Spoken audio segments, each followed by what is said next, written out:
Thank you, Laura. And Hillary Clinton introduced her running mate, Virginia Senator Tim Kaine, for the first time at a rally in Florida. They painted an optimistic view of America, but the announcement comes amid a new email controversy, this one not including Hillary Clinton's personal email. NBC's Steve Handelsman explains. Hillary Clinton introduced her VP pick in Miami, where Tim Kaine's Spanish could help them win Florida. Somos americanos todos. He backs immigration reform with a path to citizenship. Kaine, a Catholic, was a missionary in Honduras, governor of Virginia, now a senator, a mainstream Democrat close to Hillary for years, and sounding today like Bernie Sanders.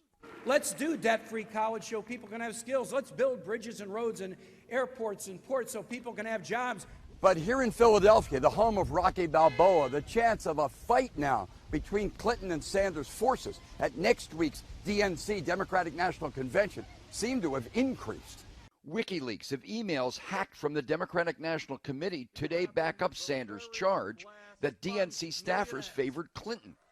Donald Trump tweeted, "Really vicious, rigged."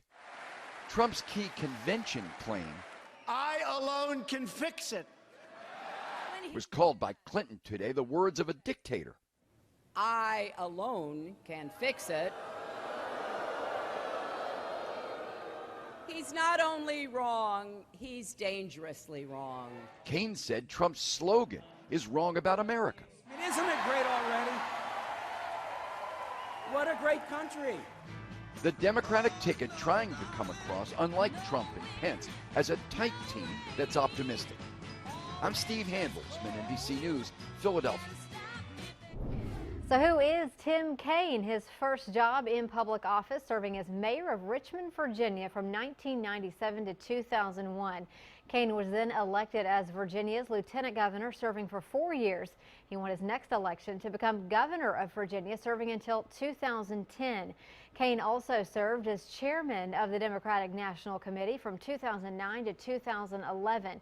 Then in 2012, he was elected to the U.S. Senate. His first term as senator ends in 2018. He is very oriented to helping people.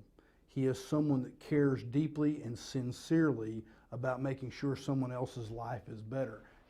There's an Austinite who knows him well. Senator Kirk Watson posted this picture of the two on Facebook, saying, "I'm so excited for my friend."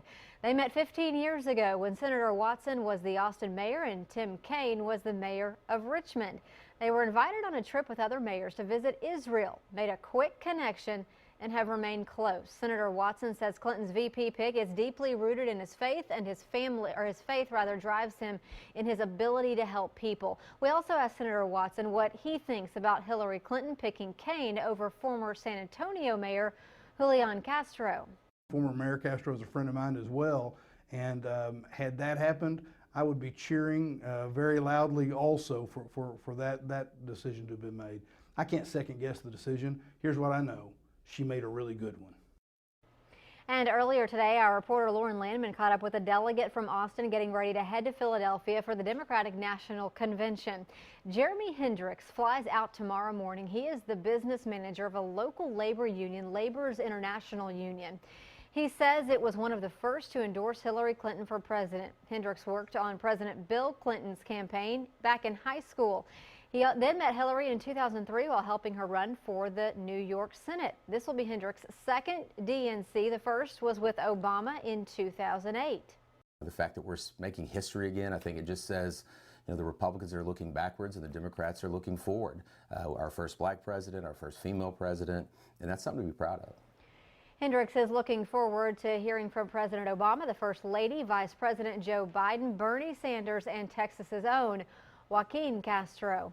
In Philadelphia, extra law enforcement are already on the ground. The U.S. Coast Guard is patrolling 400 miles of coastline around the city.